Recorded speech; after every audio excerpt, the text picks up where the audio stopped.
Nyasaye okinyi machielo kendo mochako miya mondo achak abedi e studio mar Lolwe ka kawuoyo kod oganda ne. En okinyi maber ma Nyasaye oloso kendo mondo in janeno mar Lolwe TV wachak wanenre kodi okinyi mar Jumapili kichiew and be Nyasaye omiya ngima. En erokamano ni Nyasaye nikech osebedo jang'wono kendo osebedo jadiera kata ni pinywa mar Kenya. Sama nye tuo mar korona obiro ne luoro nitie, to Nyasaye ma jomaler lamo osebedo jang'wono. Omiyo ndalo kalo waneno ka Nyasaye lochonwa, owinjo ripode makelo geno ka joma tuo mang'eny chango wuok e osiptal dok e udi. Kendo wan gi yien kapok ndalo dhi mang'eny Nyasaye dhi dwoko gik moko te mondo oduoge wang'e. Nikech Nyasaye en Nyasaye ma jadiera. Okinyi ma kawuono kendo Nyasaye ochako keta e studio ka mondo awuo kodi mondo wawinjre wach Nyasaye ma Nyasaye omiya gokinyi ni. Emomiyo akwayi ni kama intie kata kidich itimo tije moro mondo ikaw thuolo matin ma Nyasaye omiya ni mondo ibed piny wawinjre kodi e wach ma kawuono dan mondo asome muma. Ang'e ni kinde ma weche ng'eny to Nyasaye miwa thuolo mondo watudre kode e yor TV ka kendo mondo wawinjre kuom wach bas to walamo Nyasaye kamoro achiel. Nyinga an Bishop William Abol, aja lego moro malange piny Siaya County. Ang'amo waran jatich Nyasaye, sani adak e piny Nairobi kae kama tiyo tich Nyasaye. Kendo Nyasaye otimo maber mondo achak ayudra e TV ni gokinyi ni sani. Kawuono adwani mondo asome muma kendo gokinyi sani mondo mi wawinjre kodi e wach ma Nyasaye awinjo kamiya sani. Miyo bed piny los winjo ni bed gi kwe mos mondo wach madwa somo kama dona wuoye mondo in bende konya wawinjre kodi e wach ni. Bang'e ang'wona lam Nyasaye ma jaloch, Nyasaye man gi nyalo gi teko. Muma ma kawuono dona som en muma wa Jo-Korintho mokwongo 6 asome kwan matindo 12. Muma wacho kama: an thuolo timo gik moko duto, to duto ok owinjre na. An thuolo timo gik moko duto, to ok ayie gimoro oloka misumbane. Agoyo Nyasach polo kod piny erokamano kuom wach masesomo ndiko mare gokinyi sani. Asome muma mar Jo-Korintho mokwongo 6 kwan matindo 12. Thor wach madona wuoye en gima otimo ng'ato musumbane. Mane wach madona ler gokinyi sani. Paulo wacho ni an thuolo timo gik moko duto, to duto ok owinjre na. Kendo wacho ni an thuolo timo gik moko duto, to ok ayie mondo gimoro loka misumbane. Wawuoyo kuom wach matimo ng'ato musumbane. Bedo musumba tiende en gimoketi tiyo kodi kendo gimo itimo dwache kaka en emodwaro. Ka in musumba ng'ato to en emo ori, en emo miyi tich mitiyo, gimo wacho nyaka itim nikech en musumbane. Kendo bedo musumba en gima seche moko tek ahinya nikech nyalo miyi keti gi tich matek titiyo, seche moko chudo maber mimiyi be onge. Ondiki e muma kinde moko chien, nyithind Israel nobedo wasumbni mag Jo-Misri kane gin e pinyno ka gidak kanyo. Ndiko wacho ni noketegi wasumbni e piny ruodh Misri kendo ne gitiyo ni Jo-Misri. Ndiko wacho ni chwo ne itero dhi nyono mtafari kendo ne gitiyo kaka dhok. Moko ne puro e puodho kochakre okinyi nyaka odhiambo. Udi mane gigero gin ok ne gidagie, to Jo-Misri ema ne dakie. Puothe mane gipuro, cham kochiek Jo-Misri ema ne gikayo cham to gikano e dere mag Jo-Misri. To gin giwegi gimaber mane ginyalo yudo ne onge ni imigi mana matin nikech gin wasumbni mag Jo-Misri. Awuoyo kamano mondo iwinj tiend gima muma wacho ni ng'ato nyalo bedo musumba gimoro. Gino nomiyo Jo-Israel obedo gi chandruok ahinya. Mano chopo kama koro Jo-Misri nodagi ni koro ok gidwar mondo Israel omedre. Tene msumba nyalo control, bedo msumba ng'ato nyalo miyo control nyaka nya mari. Mamu mwacho ni giketo mondo gineg nyithindo ma yawuoyi ka mon nyuol. Bang'e ne gimedo kumno modhi nyaka koro nyathi moro amora bedo manyako kata ma wiki nyuola nyaka nege. Nikech ne gidilu gi jogi nikech magi ne wasumbnigi. Ukinyi wa ler gi muketi ibedo msumbane mathiri matami dongo. Mamiyo dongo ni thirno higa ka higa dwe ka dwe odiechieng' kodiechieng'.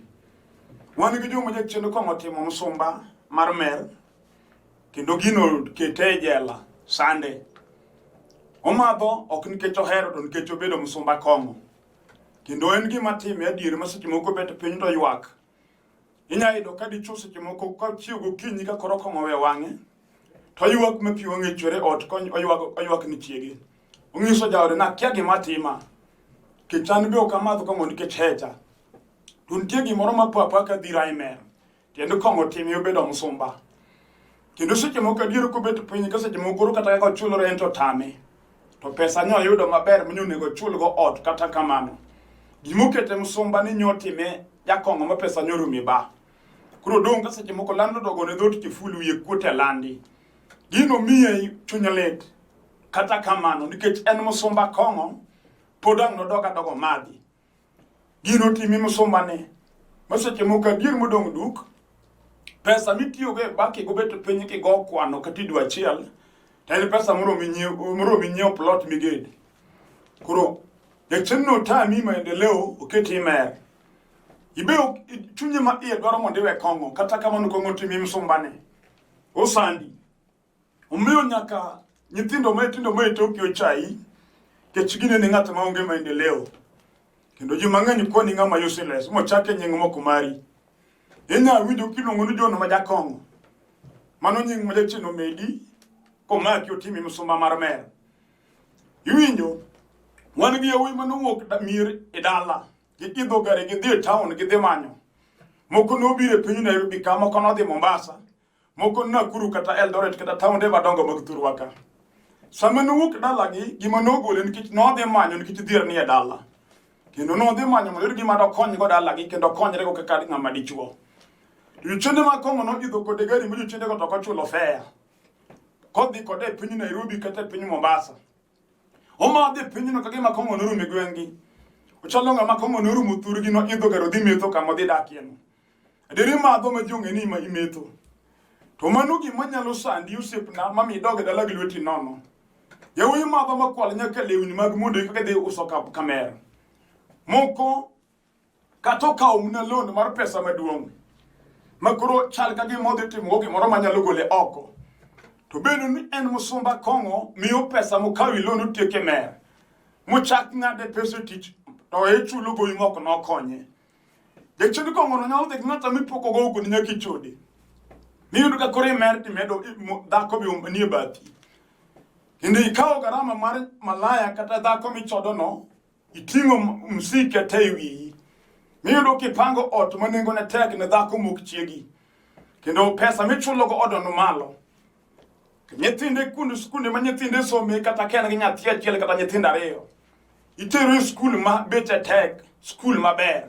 Ichulo nengo no. Nyithindo mipuonjo gi biok magi. To nyithindi minyuolo gi chiegi seche moko to koso gi macham. Keje chino timi msumba chodi. Kendo nyithindi nyalo wuotho ka lewni e chukwomgi. To nyithi malaya tinyiewo lewni mag nengo. Chiegi mikendo seche moko pok igolo midhi nyiewo nanga machal gi misenyieo malaya. Jachien timi msumba yorno.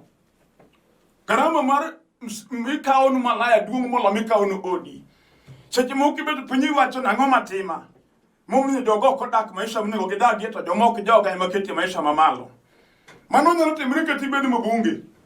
Ma ji oluoro miluongo ni mheshimiwa. Dhano nyalo luongi mheshimiwa kata ka mondo chendo chai.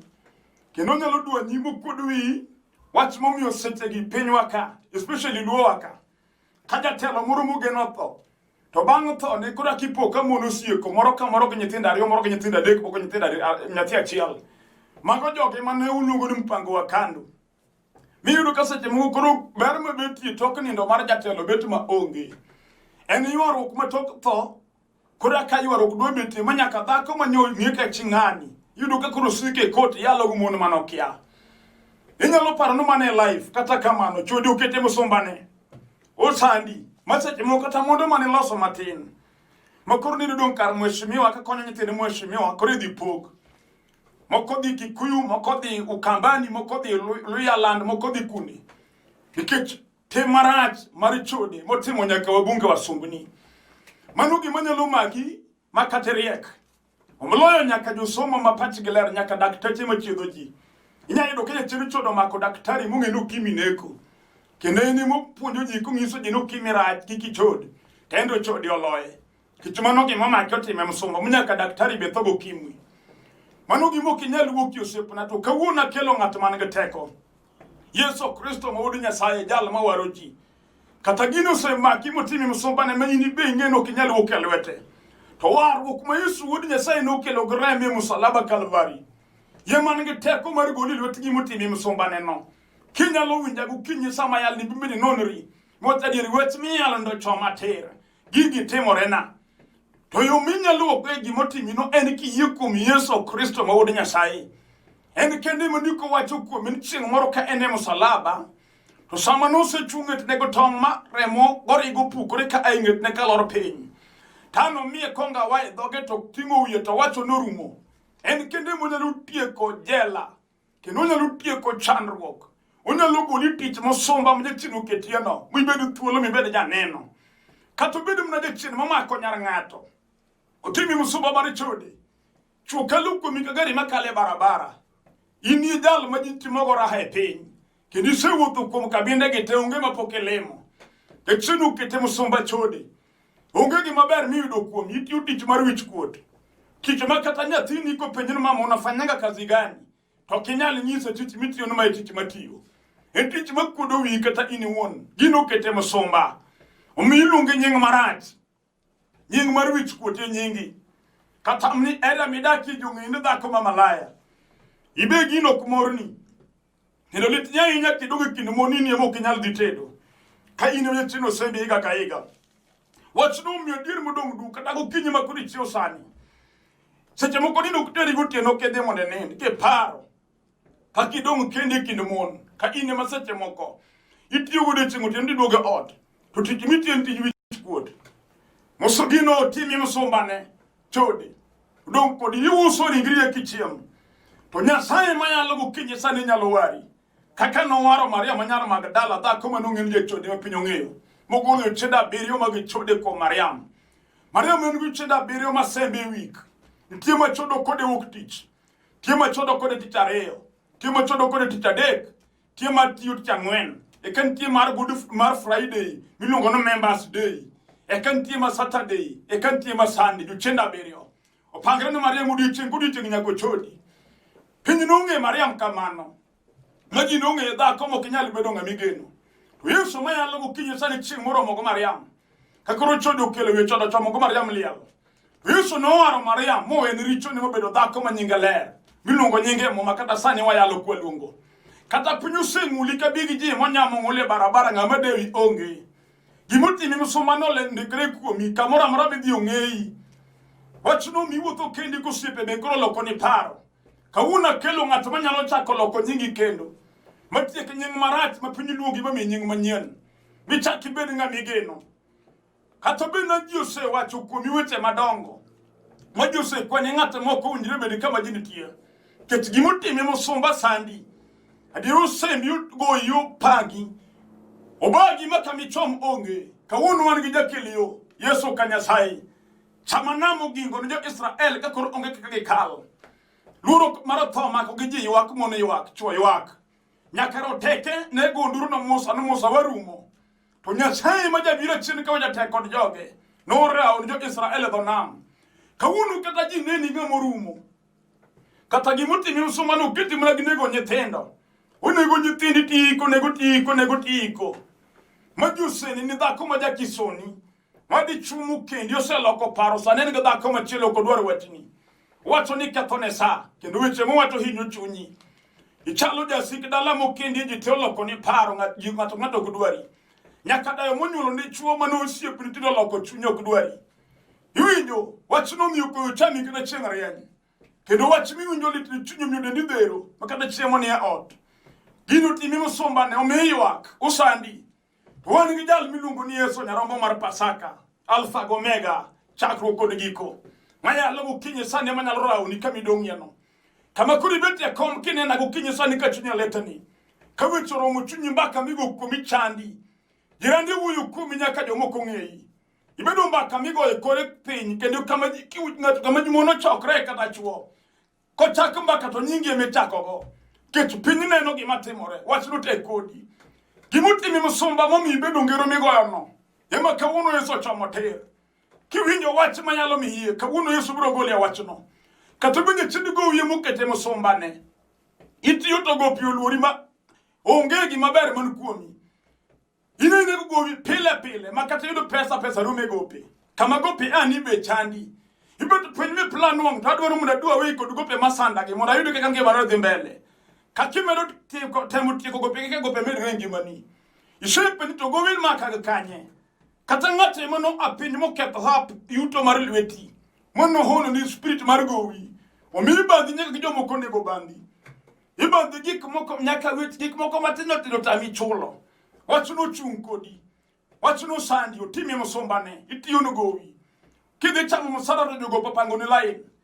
Ichulo gope tami dongo lwete nono. Echino ramoni yorono. Kawuna kelo ja chulo gope Yesu ka Nyasaye. Jal mano chulo nengo grembe musalaba Kalvari ko waro piny. Kata gowi no ne en gima no chakre gundau. Makweru no yiko gowi, babu no yiko kod gowi, be gowi oluoni yo. Wan gi jal manyalo golie gino gokinyi sani. Iluongo Yesu wuod Nyasaye. Mama wacho an thuolo timo gik moko duto, to duto ok owinjre na. An thuolo timo gik moko duto, to ok ayie mondo gimoro tim musumba ne. En ang'o motimi musumba ne? Kata obedo mna tuo moketi musumba ndekre. Ibedo jachino keti ibedo musumba tuo. Kendo tuo ti adiero sandi. Pesa midhigo osiptal duong'. Dwe ka dwe chulo nengo mar chieth. Tuo keti e piny ionge ngima. Kineno joma wuotho ka deni gilare iwa gi chunyi kata iwuondo ne nyiero. Ineno ni jomoko to Nyasaye orito anto ngima na chal nade. Okinyi ma kawuono kichio okinyi dende let dendi rami. Onge kamichom kod tuo masandi. Tuo kete musumba. Kawuono yalo Yesu jalo mano chwad kod boka 39 mochung' ne changa. Kumuri mar chwat mar Yesu ja Nazareth. Kata obedo tuo manie remo mipimo to ok yudi. Yesu biro changi gokinyi ni kiwinjo kendo yie. Kata obedo tuo mago pachi midong' kinga pachi lal. Kawuono Yesu biro changi kiyie nikech onyalo. Kata obedo tuo machamo iminwa. Mamiyo ka dwe dhi rumo to imori to ikai. Orami migo nduru matek ing'ielre piny kiywak. Kawuono kelo Yesu ma jachang, Alpha gi Omega. Dal man gi teko mar chango tuoche te. Kata tuo motimi musumba no miyo chaki iluongi nying tuo. Wan gi dhako miluongo ni Jo-Okimwi. Mano nyingi ma ok minu nochaki. Ma tuo mochaki. Wan gi dichuo miluongo ni Ja-Kansa. Mano nying ma jachino oketo kuomi. Wan gi moro miluongo ni Jadulme. Mano nying ma jachino mbandika kuomi. Kawuono kelo ratego ma jatelo changi. Kuom gimotimi musumba neno. Kata obedo tuo mar dalau. En tuo ma ok kuom ng'ato dhi kuom ng'ama chielo. Kosetieko ng'ato kane liel to chako chikre kuom ng'ama chielo. Ineno kogore kuom in bende ineno kichomo liel. Nitie Yesu mo gima ok nyalre kuom dhano. Nyalore kuom mayalo sani. Mok nyalre kuom ajuoga, nyalre kuom Yesu ja Nazareth. Kata gimotimi musumba osemi wuothe pinje. Kidwaro konyruok to ok yudi. Shetemo kuom ajuoke mag piny ajuoke wuondi. Mondo ni magi kao to gima ber magi konyigo onge. Isewuotho kuom jolemo bendo lemo ni bende ae nono. Kawuono wan gi jal moloyo jolemo miluongo ni Yesu. Sibur mar dhood Juda ng'at minyalo chomo kamibete kinena gokinyi sani. Ng'wech ruoth Roma adwaro ngimana. Kata obedo ni jachien lweny mar otimo musumba. Omiyo onge kwe gi chuori mokendi. Iyalo wi bura dwe ka dwe unie bura. Jirani seche moko biro keto upiny ka ugoru ka dhoki ot. Nyithindo ywak kunyonogi ke jachien lweny odonjo e odi. Wan gi udi ma onge kwe adier. Makinde ma pesa nitie to kwe onge. En lweny gi ywaruok kod dhago goch. To kinde ma pesa onge to ji winjore. Yudo ka dhako gi chwore ginyiero kinde ma pesa onge. Manto mor nitie ot ji bwo mbaka. To pesa monego kel kwe kodonjo to kisran. Miyudo ka kinde no dichuo nindo oko dhako nindo kando. Lonye ni ot onge kama bed go wadgi kwe. Mono je chinu musomba, je chinu dier mo apiny na ng'ato timi musomba ne. Omiyo kwe mar audio market weto dagi no kubedie. Kawuono gokinyi dichuo. Kata bed mo chinu muchido chunyi kod chiegi. Omiyo dhako mane chako go life ku hero ruku ulungru darling. Je chinu timi matine chunyi ok nene ke chiegi. Iwinjo ka chunyi akum ya dier makata king'iyo kine ka gimene dhako mane gidaggo. Omiyo seche moko ing'iso dhako no ken okine kedo bed sigi kendo. To gimotimore marach minyalo wacho be onge. En mi chien mo apiny madwa ketho kari. Madwa nuso yie chode mondo ithogo kimwe. Kata dwaro mondo keth da odi mondo itho ka misumba. Kawuono Yesu ora mondo wuok kodi. Iwinjo kata obedo chien mama oloko chunye dier momiyo odi okine ka dibedie. Wan go mon mang'eny ma kata okinyi sama yaleni. Ni chako dag ni chuo maber go kwe. E chenro lwenye no biro mani tingo nyithindo bidare dhi pango odi. Tini dak kendi churi boda kende. Gimo pogo bende en gima tin. Mondo duogro tamore. Ishedoro mondo dogu kumu churi mondo dagi je chino dagi. Kawuono je chino no ema chome nyingi Yesu ja Nazareth. Mondo kawuono woge ngima ni kendo woge ngima churi mondo dogu dagi. Ni dagi nyithindo kagima in a single mother. Wuono nyithindo ge ngima tiyo. E chino pugo kinde kode. Wachuno sandi. Kawuono winja gokinyi sandi. Gimine no katimore no. Yesu mayalo ngo teko moloye. Nyalo gole ro tigino. Ene ngomo timi musombane. Mine no kodon kodi. Kato bini muna dier mutamre. Min pesa te yuda dier pesa yodo. To kaka pesa kathre yuti tami. Kata yudu pesa maber mune gilosko gima konyi. To pesa rumo magi mokonyi go onge. Ene na gima donjo to donjo gi yamo. Moro the koni. Kibeti pinyi go kwano kodonji. Kaka pesa lale yuti kia.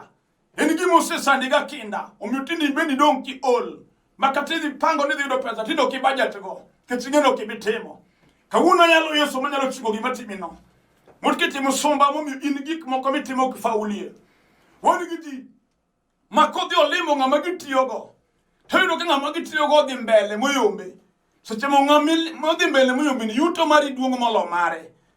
To in gimi nyalo loso gi gimi yudo onge. Miwi kuot makata odi kame dakie. Okidwar mondo bi olimi nikech kake dak ok chal gi kake chal. Idak maisha moko mari. Echino bagi mogo yataro. Wach take kod Yosepna. Wich koto maki makata colleagues magi ok nyalo limi e odi. Seche moko kinde giluongi midhi utegi. Indi keto mana biro lima. Kech kaka chalo didwar mondo ng'ato ng'e. Wani gi jima kata mire magi ae.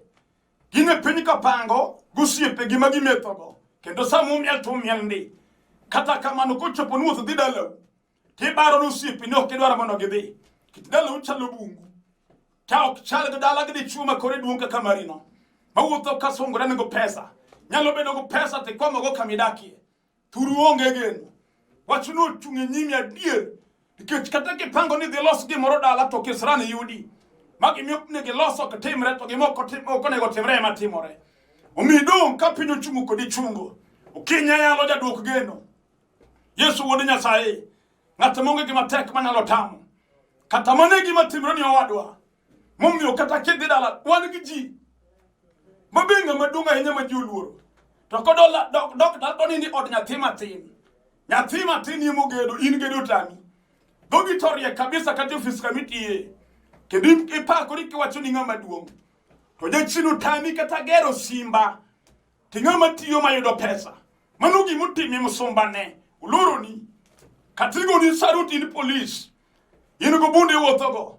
Gichine madalo do chayo bunde miting'o. Gikudo wi kendo giloi. Gitimo ni time magalagala. Umiyo kartitigo ni sarut lakini audit yonge kwe. Kartitigo ni sarut lakini dala uto kethore. Ni yonge kata kar donjo. Ogine winjo wach mayalo gokinyi ni. Kech Yesu nyalo konyi kawuono kiyie. Mochako timi ni ng'wono moduoki ni geno. Kata Jose wei, Yesu nyalo mako lweti. Kata Jose kwani ng'ama raura, Yesu nyalo losi. Kata jachiro sema gigutumu ilunge ko nying, Yesu nyalo konyi. Mama kata dala ni okethore nyithini jokongo te, Yesu nyalo konyo dala ni. Kata jochidogo mako mna nyigi minyuolo, gitimo nyiri mok nyal kendi, Yesu nyalo resi. Mani gumire de chino mako tamo nyiri dhi tedo. Nyiri to jobeyo ndike do jochia kendo somo. Pesa ni tigare ringo lakini dichuo tamore. Mani wachu kuchungo dichuo kizungu tamedhomo. Kawuna kelo Yesu manyalo gole gimotime musombane no. En wach mane mineno komaki. Ketado na lam kudi Nyasaye kawuono. Kum gimotime musombane masandi. Katobiri mune chien mukete galwe nyigo rigi jima in kesran maralo nyilu yalowa. Kawuna do lam kudi Nyasaye sani. Kataduki daki otumo kone gedagi. Aduna lam ni Nyasaye. Katobeje chien muri mikade chue daki od mama ni. Aduna lam ni Nyasaye. Mama katobele thoma nego nyitinde I. Aduna lam ni Nyasaye. Kamoro moro mintemine na itivika. Nona ni chunye mwana gimotime musombane. Mundiye kumi Yesu Kristo kawuono. Isare na giminoti ruoth kecha. Rema jaketo wena richona gokinyini. Mwone temo na ngono. Wadwana lam kodi Nyasaye gokinyi sani. Kamine nani yudiye kata kituo. Kalwiti kora chuji kiti kamarami. Tukiwa nuka yulimi kumu gimidwaru kumu Nyasaye mundi maki TV mine nane make kumiye. Kata kachunyi idhi mwende gochonge penyi. Ketado na lam kodi Nyasaye gokinyi sani. Wala mu Nyasaye. Idongu Nyasaye manyakachia. Kechu onge Nyasaye moroma chalo kodi. Hero kama no Nyasaye Israel ruthuma jadira. Ndi chuo makoro chunyeletu kumwachi matek motembeke no maki ukete musomba. Dhako makoro yuwagu kinyo sani kumwachi mapeke matemorene. Nyasaye ngira wera makejana matenene kumgik manade. Machunyeletu ya Nyasaye Israel. Jadungu makoro lami Nyasaye kukulo ya pinyi ikeche. Ashe uri Nyasaye mwana timu na ngato gimagi chunyedwaro. Maturu thariabade mono mechange. Kikato teko magijo chide magibide kire kulo tuoche. Riabadi anya Nyasaye Israel. Chungu yamu maridhire magode chuoni. Ruthgolo kesran maragochi maradhawi odadhakoni.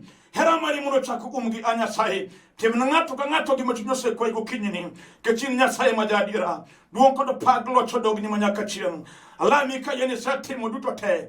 Kechini Nyasaye mapokolo. Enyingi Yesu Kristo ruoth. Amen. Agoero kamano Nyasaye ma wase winjo kuom wachne. Gik Nyasaye do kuom yomyo bed gi yie kuom wach moro amora mi ilami Nyasaye osetimo. O kiki bed go wasi nikech Nyasaye watiyo yor hono. Mna kaka isewinjo ka chunyo umrwag yie midhi nyime melamo no sem na timo nigi mek dwaro. Atieko ka fulo nyiga kendo. An Bishop William Abol. An jalego moro malanga e piny Siaya County. Dala wan Matera School. Jotich Nyasaye sane dak e piny Nairobi ka. Kadi dwar mondo tudre kodi yor sime. Namba na mar sime ni e screen piny kanyo. En 0721 28 0025. 0721 28 0025. Airtel number 0782 495 083. 0782 495 083. Nyasaye mundo gwedhi. Kayen gwach go sime wabiro wuoyo. Nyasaye mundo umu. Shalom.